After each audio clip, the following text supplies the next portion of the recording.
Yan. Good morning. Yan. Subukan ko lang tong bubble soap na galing YouTube na sinabi nila 2 teaspoon of sugar, warm water, no, tapos half cup of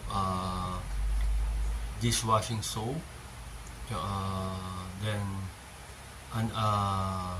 tap water na naman half cup uli, tapos okay na. So susubukan natin kung totoo.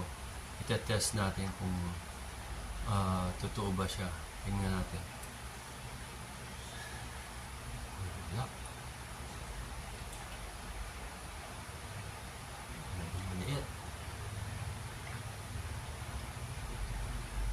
Ayun, may lumabas.